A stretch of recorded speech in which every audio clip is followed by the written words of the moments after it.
The night my father threw me out, he forgot that nearly every bill keeping his company alive was still connected to my name. He did it during Thanksgiving dinner, in front of 17 relatives, while my mother sliced pumpkin pie, as though her husband had not just told his daughter to pack her things and disappear. My older sister did not defend me because she was too busy showing everyone the diamond ring our parents had bought with money the business did not have. My younger brother stared at his plate, terrified that saying one word would make him the next target. My father pointed toward the hallway and said, "Take your spreadsheets, your attitude, and whatever else makes you think you are better than this family." My mother added, "We carried you long enough. Maybe losing us will teach you gratitude." I did not shout. I did not throw a glass or expose every secret I had been protecting. I walked upstairs, packed one suitcase, and left the house where I had spent 6 years quietly paying bills nobody else wanted to admit existed. Then I sat inside my car beneath the cold Wisconsin rain, opened the financial app attached to my bookkeeping company, and removed my personal backing from every family business card and automatic payment I was legally responsible for. 12 minutes later, my phone lit up with so many calls that the screen stopped displaying individual names. My name is Natalie Brooks. I am 29 years old, and until that Thanksgiving night, I believed being useful would eventually make my family love me correctly. I was wrong. Usefulness does not create love in people who already see you as equipment. It only teaches them how much weight you can carry before breaking. I grew up outside Milwaukee in a brown two-story house with a narrow backyard, a finished basement, and a dining room. My mother redecorated every 3 years because she cared deeply about what visitors noticed. My father, Glenn Brooks, owned a small event rental company called Brooks Family Celebrations. We supplied tables, linens, arches, lighting, portable bars, and decorative furniture for weddings, retirement parties, company events, and any gathering where people wanted photographs that looked more expensive than the actual room. My mother, Patricia, handled clients. By handled, I mean she wore polished clothing, smiled beautifully, and told brides everything would be perfect before asking someone else to make that promise true. My older sister, Kelsey, became the public face of the company after college. She created social media videos, posed beneath floral arches, and described herself as the company's creative director, even though most of her ideas came from wedding magazines and were assembled by employees earning hourly wages. I handled the parts no one photographed: invoices, payroll, damaged inventory, overdue accounts, vendor calls, last-minute delivery problems, and the quiet arithmetic required to make sure one beautiful Saturday did not bankrupt us by Monday. My younger brother, Evan, worked in the warehouse while studying information technology at a community college. He repaired damaged lighting, loaded trucks, and listened whenever our father needed someone smaller to blame. From the outside, we were the Brooks family, a hard-working local business with cheerful holiday photographs and matching navy shirts. Inside our home, every person had been assigned a role. Dad was the visionary. Mom was the peacemaker. Kelsey was the special one. Evan was the boy who needed direction. I was the person expected to make everyone else's role possible without asking why mine hurt. The favoritism began long before the business. Kelsey was 2 years older and possessed the ability to turn every room toward her without appearing to try. Teachers remembered her. Relatives brought her gifts because she was so fun to shop for. When she cried, my mother stopped what she was doing. When I cried, my mother asked whether I had considered how my mood affected everyone else. Kelsey received dance classes, a new laptop, and a used Volkswagen for graduation. I received a bus pass and was told my practical nature meant I would appreciate avoiding insurance payments. If Kelsey failed a class, she had been overwhelmed. If I earned a 94 instead of 100, my father asked why I had become careless. At family dinners, Kelsey told stories while I cleared plates. My mother called this division natural because Kelsey was social and I liked organizing things. I did not particularly like clearing plates. I liked avoiding the argument that arrived whenever I declined. My father's approval worked differently. He valued whatever made him look successful. When Kelsey won a regional dance competition, he posted the photograph at his shop. When I received a scholarship for mathematics, he said numbers came naturally to me and asked whether I could reorganize the company's receipts over winter break. At 16, I spent 3 weeks entering 5 years of disordered expenses into a computer while Kelsey went to Florida with friends.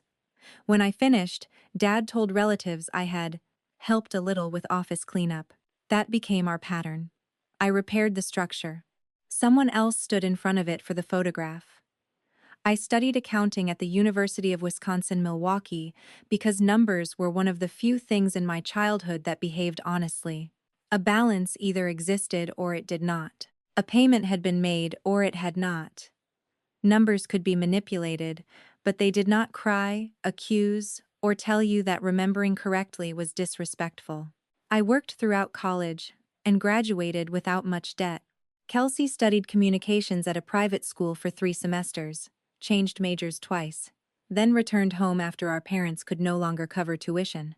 Nobody called that failure. My mother said traditional education had never been large enough for Kelsey's creativity. Dad gave her a company title, a monthly salary, and an office with a window. When I graduated, I accepted a job investigating billing irregularities for a regional healthcare network. It was not glamorous, but it paid steadily and offered benefits. I planned to rent a small apartment near work. Then Dad called me into the event warehouse and closed the office door. The company was in trouble. He had expanded too quickly, leased a larger warehouse, bought 2 delivery trucks, and ordered expensive inventory before confirming enough events to cover the payments. Several business cards were near their limits. 2 suppliers had switched the company to cash-only terms. Payroll was due in 9 days. My mother sat beside him holding tissues even though she was not crying. "We would never ask if it were not serious," she said. Dad explained that my clean credit history and accounting background could help them qualify for a new vendor account and several business cards. He promised the arrangement would last 6 months. I would oversee the spending, restructure the books, and receive a percentage of profits once the company stabilized. Kelsey leaned against the wall and said, "You always wanted a more important role." I should have heard the insult inside the invitation. Instead, I heard an opportunity to stop being the daughter they overlooked. I agreed. I registered a bookkeeping company called North Shore Ledger because the bank required a formal business relationship between me and Brooks' family celebrations. I signed guarantees I understood intellectually but underestimated emotionally. Dad gained access to the cards. Mom received one for approved client expenses. Kelsey received one for marketing. I created rules, spending limits, and weekly reviews. Everyone agreed. The rules lasted less than a month. Dad used a supply card at a steakhouse because he had discussed a future event with the owner. Mom charged salon visits because brides expected her to look presentable. Kelsey purchased clothing, online advertising, decorative samples, and 2 weekend hotel stays she described as content research. When I objected, my father accused me of thinking like an employee instead of family. "Every business spends money to make money," he said. "You cannot panic over every receipt." I was not panicking over every receipt. I was panicking because he had bought a fishing boat with the same card used to purchase linens. He described the boat as client entertainment. There was one photograph of him taking a customer fishing. The rest showed him and my uncle drinking beer. I spent evenings reconciling expenses after working full days at the hospital network. I called suppliers during lunch breaks. I moved balances before interest charges increased. I covered 2 shortfalls with my own savings, because Dad promised repayment after wedding season. When the company completed a profitable summer, he renovated the kitchen at home rather than repay me. My mother said the kitchen benefited everyone. I did not live there full-time then. But after my apartment building changed owners and raised rent, my parents encouraged me to return home temporarily. They said I could save for a house while helping with the business. I paid monthly rent, utilities, groceries, and most of the household internet because company work used the connection. My bedroom was the smallest room at the back of the house. Kelsey continued living in the finished basement without paying anything because, according to Mom, creative careers developed unevenly. Evan paid a smaller amount because he was still in school. I told myself the arrangement was temporary. Temporary became 3 years. My life narrowed. I woke at 6, worked at the hospital until 4, drove to the warehouse, reviewed bills, returned home, and answered emails until midnight. Weekends disappeared into weddings. When a delivery driver called in sick, I drove. When linens arrived stained, I found replacements. When a bride cried because Kelsey had promised candles the venue prohibited, I apologized and created another design. My parents introduced me as the company bookkeeper, although my name supported most of its credit. Kelsey appeared in photographs beneath captions such as, "Built by sisters, powered by family." I was usually the person taking the photograph. There were moments when I believed the company had finally become ours. Dad occasionally praised a report. Mom brought coffee to my room. Kelsey hugged me after a successful wedding and said she could not have done it without me. Then the emergency passed, and so did their gratitude. I became the unpleasant person who asked whether clients had paid. The negative one who questioned unnecessary purchases, the selfish one who refused to increase another limit. My mother often told me I needed to learn Kelsey's warmth. Kelsey told me I needed to stop treating the family like a bank audit. Dad said my job was easy because numbers remained in one place while he handled real pressure. The real pressure usually involved him promising something we could not afford and expecting me to make the promise true, Evan noticed. He was 21 by then, quiet, tall, and accustomed to shrinking whenever Dad entered a room. He started bringing food to my desk at the warehouse because I forgot dinner. Sometimes he stayed while I worked and repaired broken tablet stands or updated the inventory software. "Why do you keep doing this?" he asked one night. "Because employees need to be paid." "That is not what I mean." I knew. "They are our family." Evan turned a screwdriver between his fingers. "Do you think they remember that when they are asking something from you, or only when you are saying no?" I did not answer. The following spring, Kelsey became engaged to a man named Blake Harrison, a real estate agent who loved designer watches, motivational podcasts, and photographs of himself standing beside cars he did not own. My parents celebrated as though Kelsey had been selected for royalty. Dad offered the company's inventory at no cost. Mom promised the largest wedding our family had ever seen. Kelsey asked me to be maid of honor. I cried when she asked, which embarrassed me because our relationship had rarely been gentle. For 2 weeks, I let myself believe she finally saw me as a sister, instead of an administrative resource. Then she handed me a binder containing the guest list, vendor quotes, payment dates, and a page titled, "Natalie's Responsibilities." I was expected to manage the budget, negotiate every vendor, track responses, coordinate guest rooms, design the seating plan, and remain available throughout the wedding weekend. "You are so good at this," she said, "and as maid of honor, you should want to help." I asked about the wedding budget. She named a number nearly twice what our parents could afford. "Dad says the business can absorb some of it," she replied. "The business could not absorb a replacement tire without delaying another bill." I told her that. She smiled as if I had made a joke. "You always find money when a client needs something." "Clients pay us. I am your sister."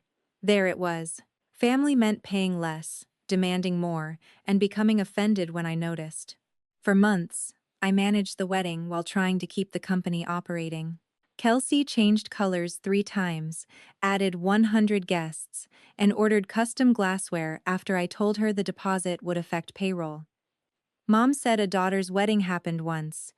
When I reminded her that employees needed checks every 2 weeks, she accused me of being jealous.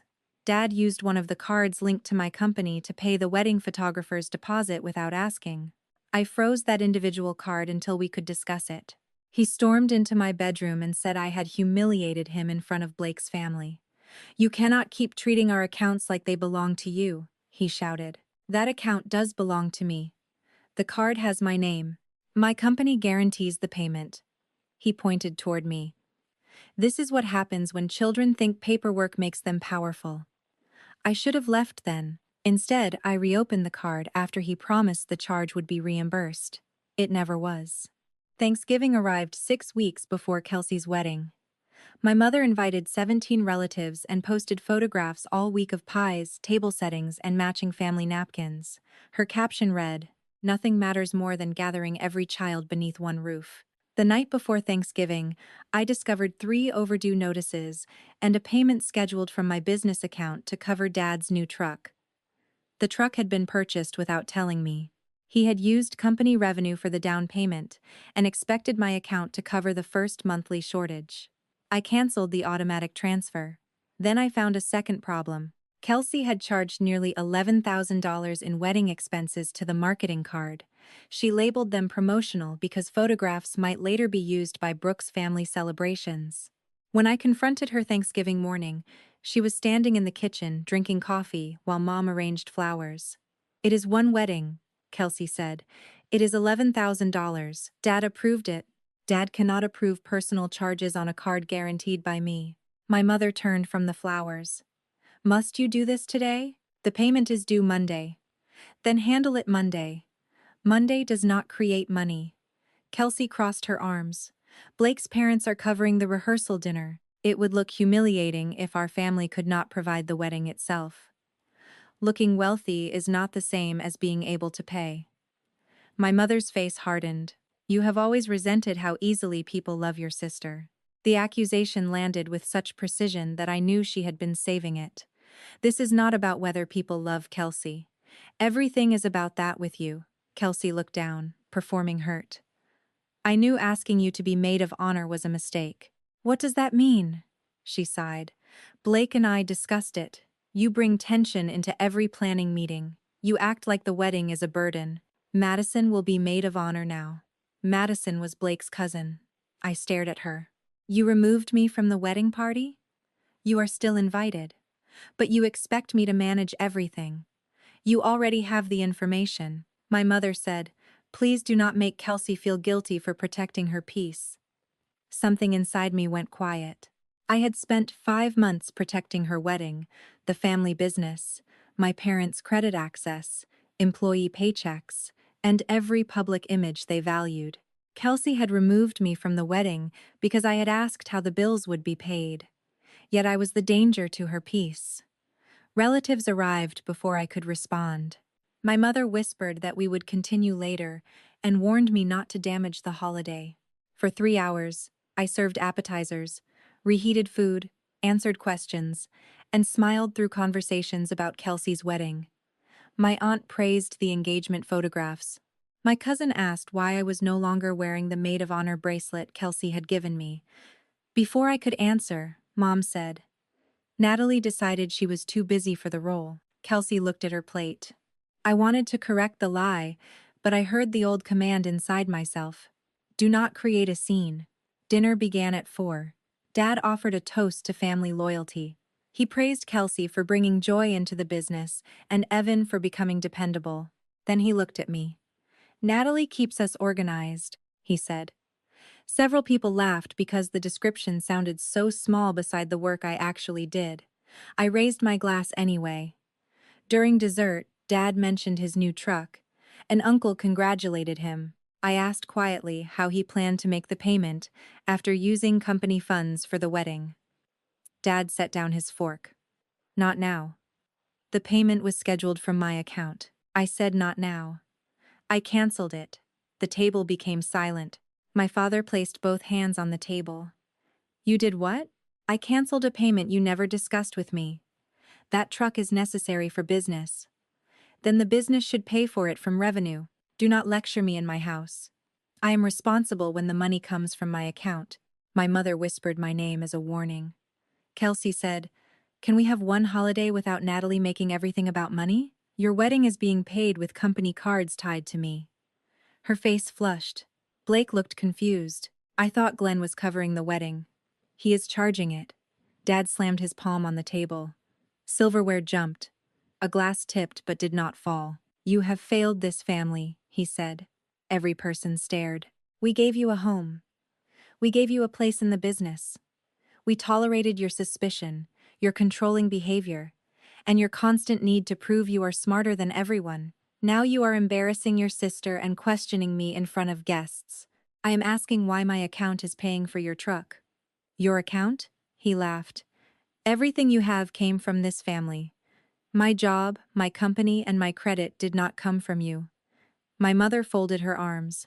Then perhaps you should take all those wonderful things somewhere else. For a moment, nobody moved. Evan looked at me, pale.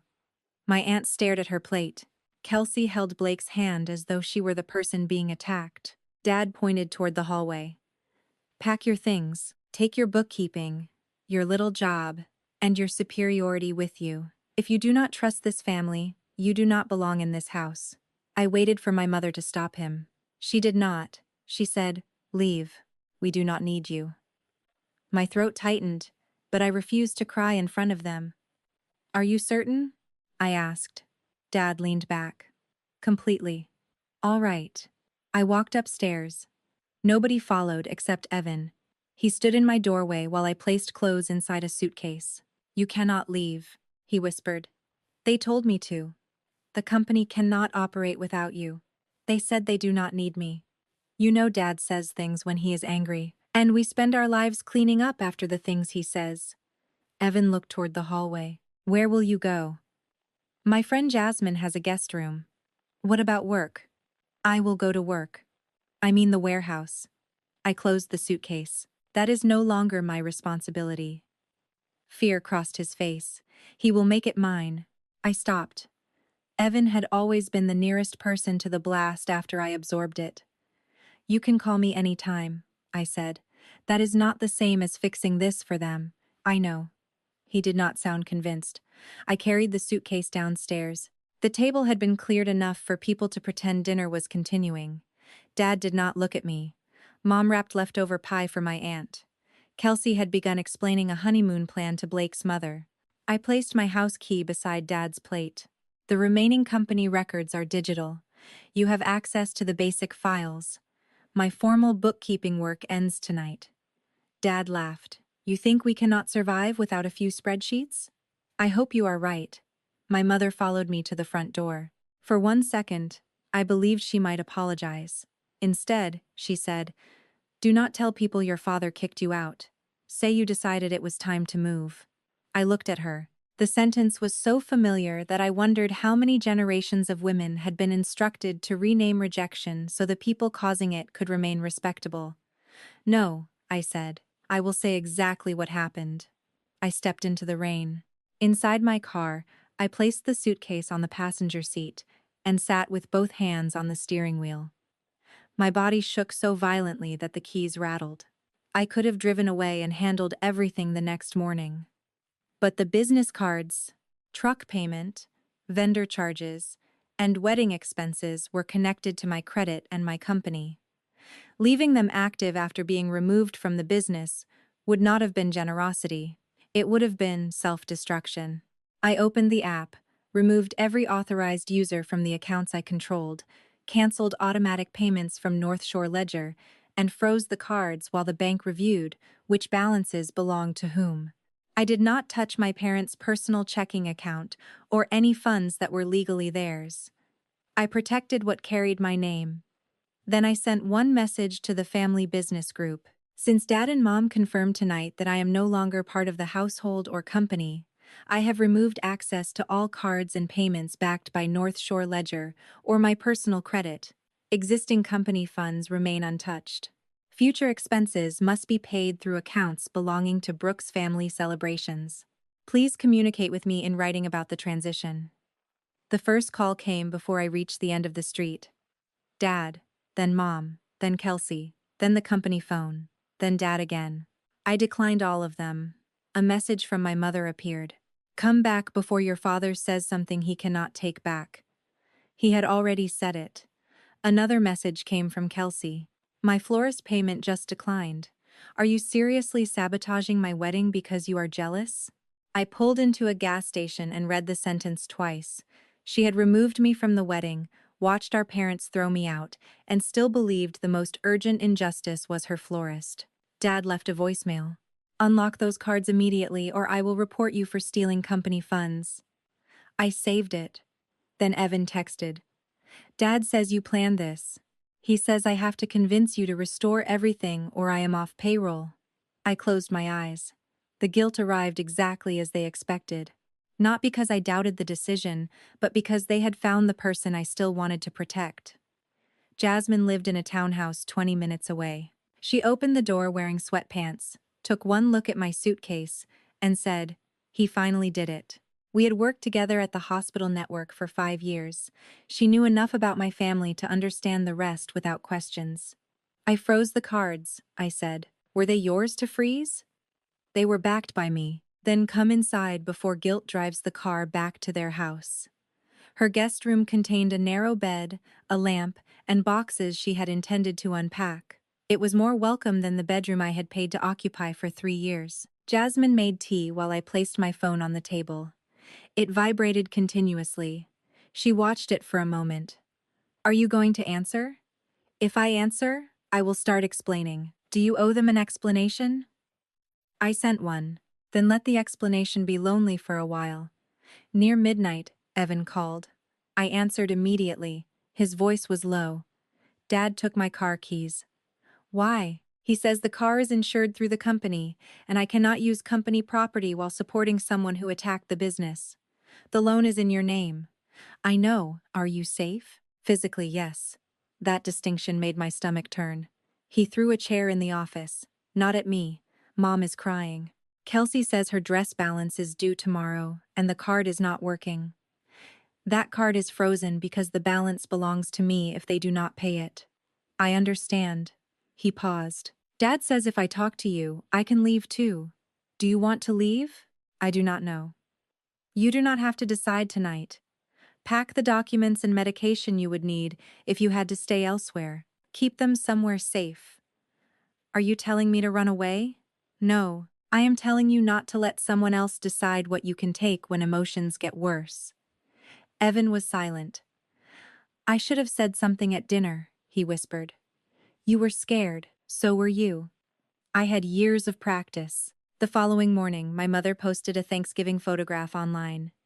Everyone was smiling except the chair where I had been sitting was empty. Her caption read, "Some holidays remind us that love cannot reach people who choose pride over family. We are praying for healing." Kelsey shared it and added, "Protect your peace, even from jealous siblings." Relatives began messaging before breakfast. Some asked whether I had stolen business money. Others said Dad had spent his life supporting me.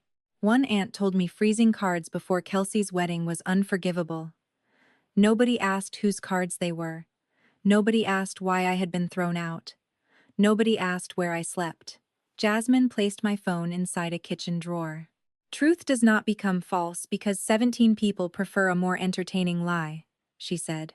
I went to work. Processing medical billing reports felt unreal after losing my family role, but the ordinary routine helped. Numbers continued. Emails arrived. Coworkers discussed weekend plans. The world had not ended because my father declared I no longer belonged to him. At lunch, I called the bank, documented the situation, and arranged a clean separation between my accounts and the family company. I emailed Brooks' family celebrations, a list of bills, vendor contacts, payroll dates, and outstanding client balances. I did not delete files or withhold information. I wanted no revenge hidden inside the transition. I wanted my name removed. That afternoon, Evan sent one message. "Can you meet me at the diner near campus?" He arrived wearing his warehouse jacket and carrying a backpack. Dark circles sat beneath his eyes. "Dad fired me," he said before sitting down. "He said I was disloyal because I would not call you from his phone. Where are your keys?" "Mom gave them back after I threatened to call the insurance company." He almost smiled. "You taught me to check whose name is on things." We ordered coffee and grilled cheese. Evan stared at the tabletop. "They told me the company will collapse because of you. The company has revenue, equipment, inventory, and client deposits. It may have to reduce spending. That is not the same as collapse. Dad says suppliers will not extend credit because he has missed payments before." Kelsey says you wanted her wedding ruined. I wanted her wedding paid for by the people promising it. She removed you as maid of honor. I looked up. How did you know? I heard Mom and Kelsey discussing how to tell relatives you backed out. My chest tightened. Even before the Thanksgiving fight, they had prepared the lie. Why did you not tell me? I thought maybe they would change their minds. That is how this family survives. We all keep waiting for someone else to become different before we act. Evan wiped his palms against his jeans. Can I stay with you? I am staying in Jasmine's guest room. Then can I stay somewhere near you? He looked ashamed of needing anything. That was the part of him I recognized most. I called Jasmine from the diner. She had a finished basement with a couch and no patience for manipulative parents. Bring him, she said, but he buys his own cereal. Evan moved in that evening with 2 boxes, his computer, and the old blanket our grandmother had made him. My father stood in the driveway while we collected the rest of his clothes. He did not stop us because 3 neighbors were outside hanging Christmas lights. My mother cried on the porch and said I was breaking apart the family. He is 22, I replied. He chose to leave after Dad fired him. You poisoned him. Evan turned toward her. His voice shook, but he spoke. Natalie did not make Dad threaten my housing because she protected her own credit. My father pointed at him. You will regret choosing her. Evan looked at me, then back at Dad. You always call it choosing sides when someone stops choosing you. My mother covered her mouth.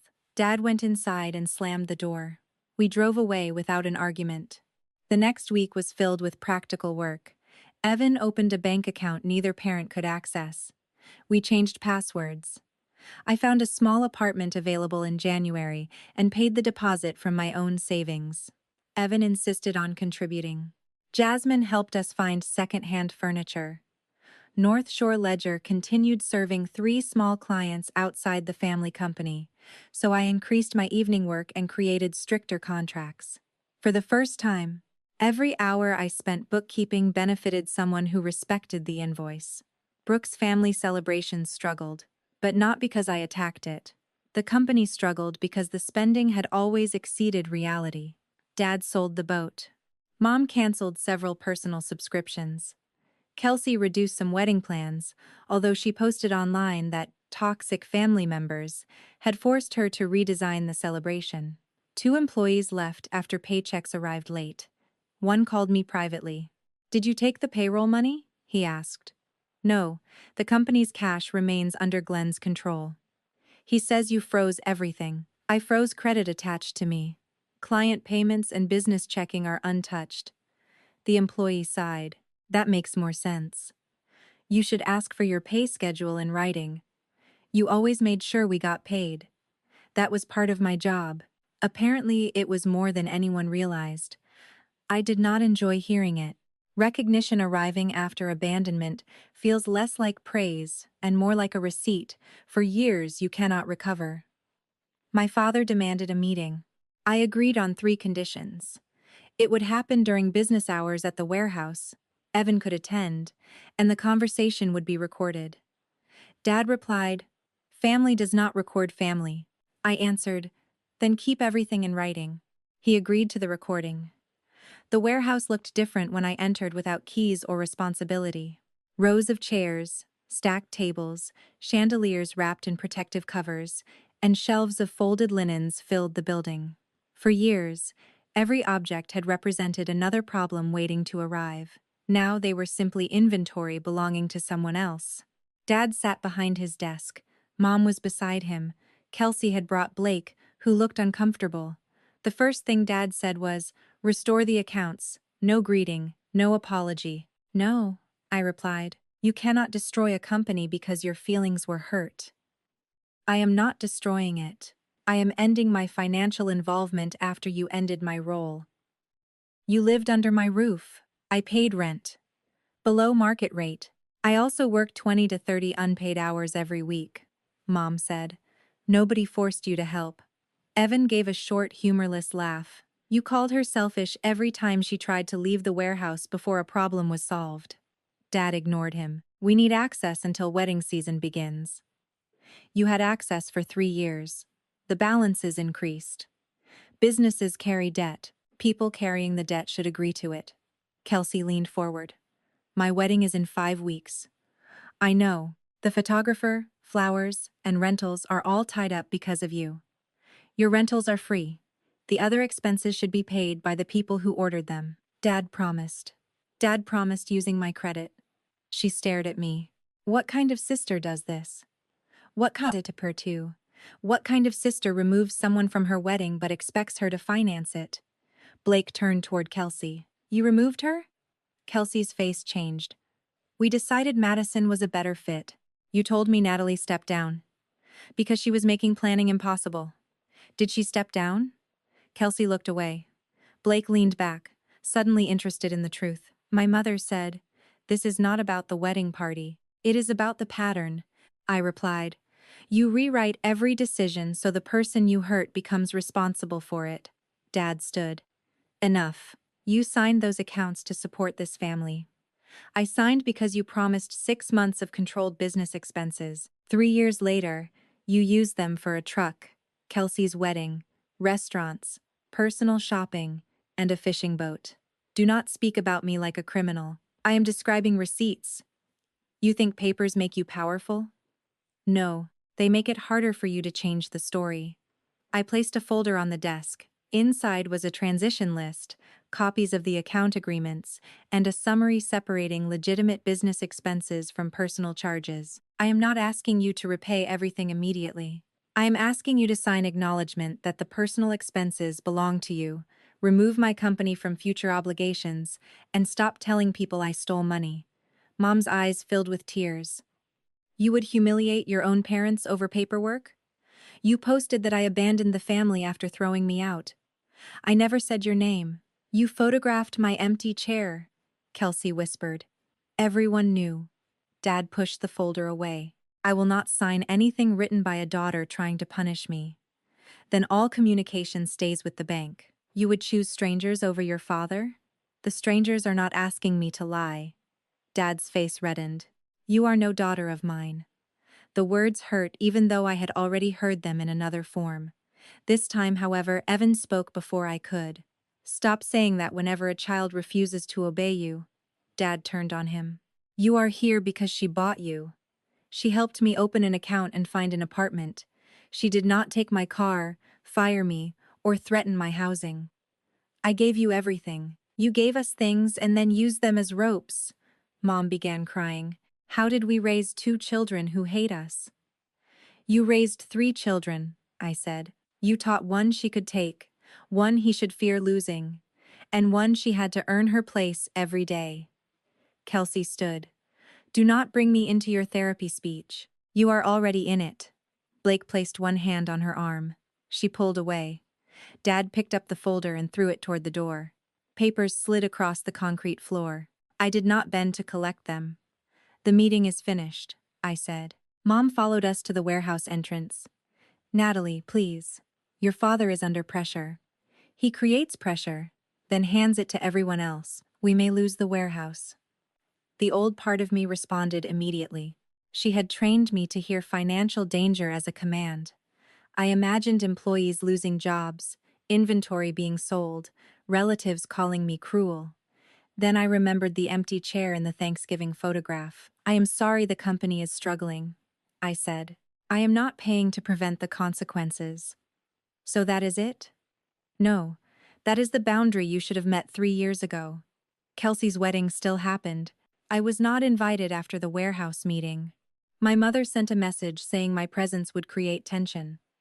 3 days later, Kelsey emailed asking for the final seating spreadsheet, vendor timeline, and guest room list I had created. I replied that the files were inside the shared wedding folder and wished her well. She asked whether I could remain available by phone during the event because Madison had never coordinated a wedding. I said no. Her response was immediate. You really do want the day ruined. I did not answer.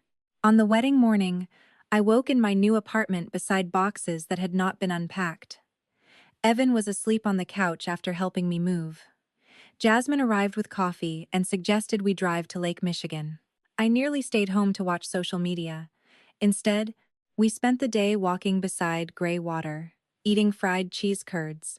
and discussing anything except weddings. At 3:40, my mother called from an unknown number. I answered before recognizing her voice. "The lighting company delivered to the wrong entrance," she said. Music and shouting filled the background. "Madison cannot find the floor plan. Kelsey is crying. You need to call the venue." My heart began racing. This was the role my body remembered. Fix the problem. Protect the family image. Become useful enough to be allowed back inside.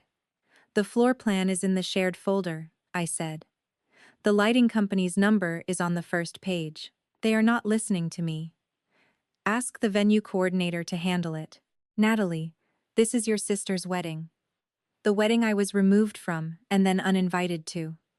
Do not be petty." "I am not being petty. I am unavailable. Your sister will never forgive you." "She does not need to. She needs to solve the problem with the people she chose." I ended the call. My hands shook for 20 minutes. Jasmine did not congratulate me. She simply sat beside me until the shaking passed.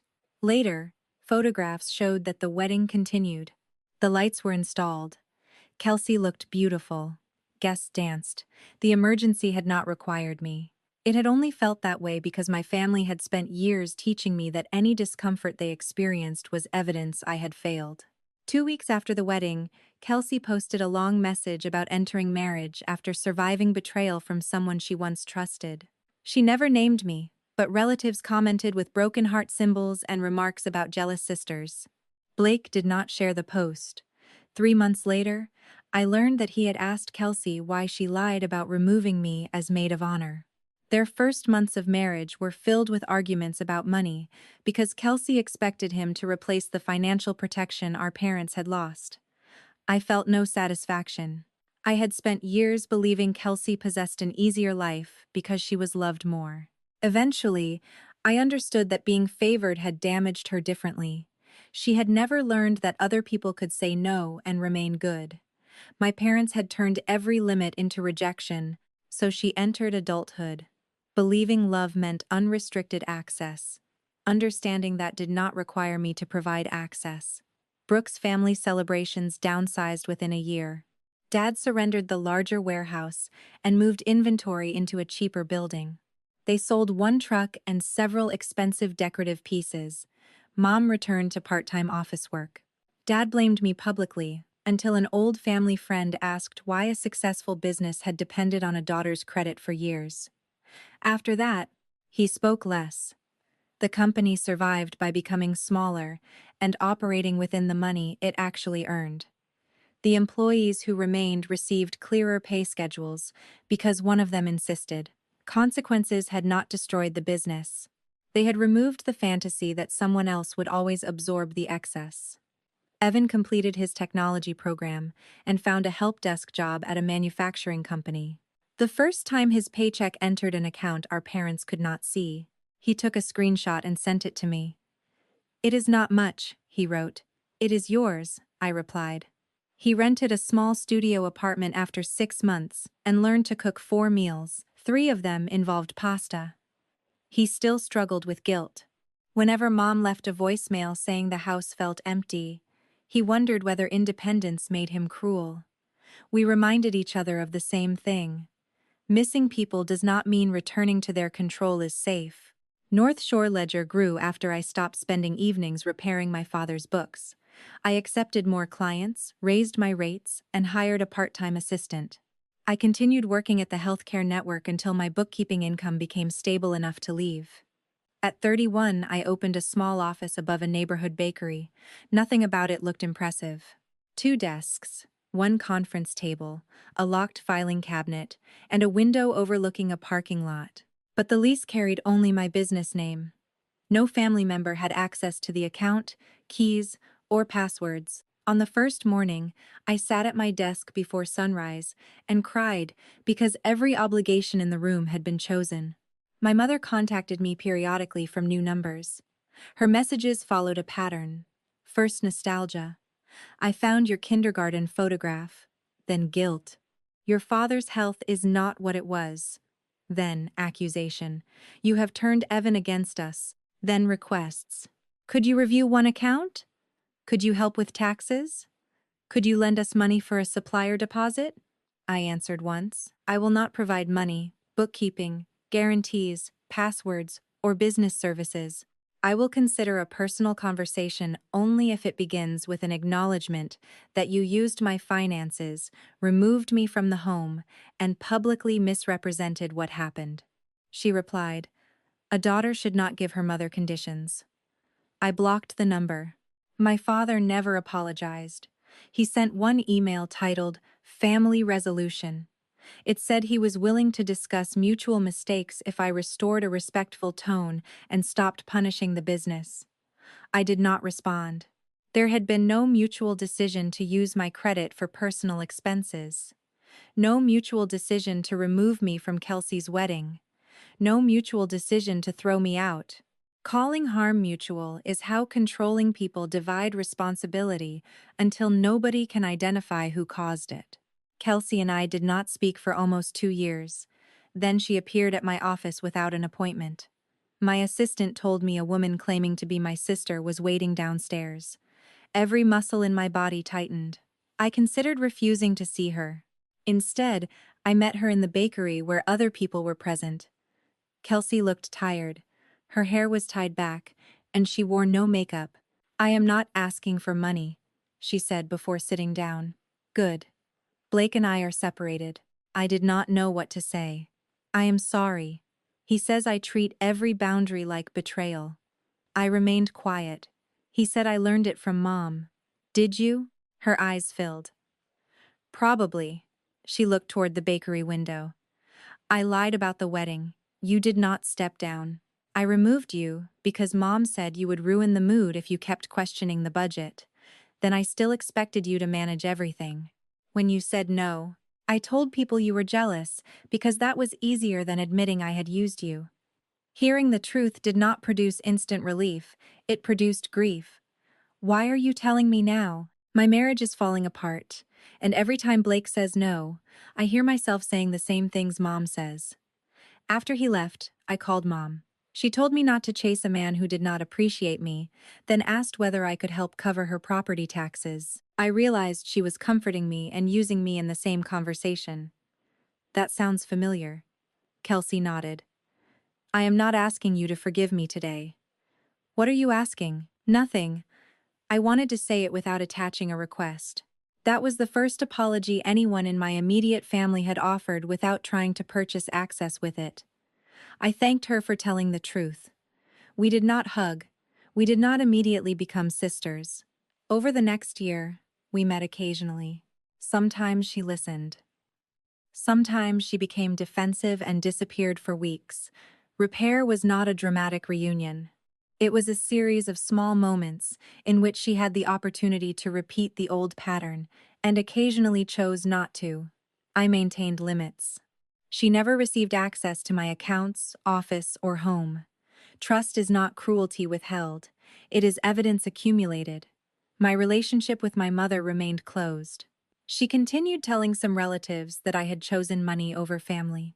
I stopped trying to correct every person. Anyone who wanted the truth could ask. Anyone who preferred the story had already chosen what mattered to them. I learned that defending yourself endlessly can become another form of captivity. You remain emotionally employed by the same people, constantly preparing reports for an audience determined to fail you. I resigned. Years later, I still remember sitting inside my car on Thanksgiving night while the rain moved across the windshield and my phone filled with calls. At the time, freezing those cards felt like the boldest thing I had ever done. It was not. The boldest thing came afterward. Refusing to return when my mother cried. Allowing Kelsey's wedding problems to remain hers. Watching my father face a smaller business without offering my credit as a cushion. Letting Evan choose his own timing, instead of becoming another person controlling him. Building a life that did not require anyone's collapse to prove I had been right. Revenge would have meant wanting Brooks' family celebrations destroyed. I did not. I wanted it to survive without consuming me. Revenge would have meant exposing every receipt publicly. I shared documents only when false accusations threatened my reputation. Revenge would have meant enjoying my father's fear. Mostly, I felt sad that fear was the only language he respected. What freed me was not their suffering. It was my refusal to keep suffering so they could avoid discomfort. Family loyalty should not require one person's credit score, paycheck, silence, bedroom, time, and identity. Help given freely can be love. Help extracted through guilt becomes control. A roof is not a gift when every disagreement includes the threat of losing it. A business title is not an opportunity when the work is invisible and the risk remains yours. An invitation is not belonging when you are removed from the photograph but expected to pay for the frame. My parents spent years telling me I was difficult because I asked where the money went. The truth was that questions threatened the version of family they preferred. In their version, Dad was the provider, Mom was the heart, Kelsey was the light, and I was the grateful daughter helping with paperwork. Reality was less attractive. Dad overpromised. Mom protected appearances. Kelsey consumed what others supplied. I prevented consequences until I could not recognize my own life. The night they said they did not need me, I finally accepted the words literally. They did not need my credit. They did not need my unpaid labor. They did not need my bedroom rent, my emergency transfers, my wedding spreadsheets, or my ability to make bad decisions look temporary. They wanted those things. Wanting access is not the same as loving the person who provides it. Today, Evan and I host Thanksgiving in my apartment. Jasmine comes every year. Kelsey attended once after asking 2 weeks in advance and offering to bring dessert. There are no matching napkins or carefully staged photographs. Sometimes the turkey is dry. Sometimes somebody forgets the cranberry sauce. Nobody gives speeches about loyalty. Nobody loses housing because they ask a question. The first year, Evan raised his glass and said, "To paying for our own mistakes." Jasmine answered, "And making smaller ones." We laughed until I cried. My mother's old Thanksgiving post occasionally appears in my social media memories because someone saved a screenshot. The empty chair is still visible. For a long time, I looked at that chair and saw rejection. Now I see the first place in my family that accurately represented me. I had been absent emotionally for years before my body finally left. The chair was not evidence that I abandoned them. It was evidence that I had stopped abandoning myself. So tell me honestly, if your family used your credit, your labor, and your loyalty for years, then threw you out the moment you questioned them, would you ever restore the relationship after a sincere apology? Or would protecting your peace require keeping every financial and emotional door permanently closed?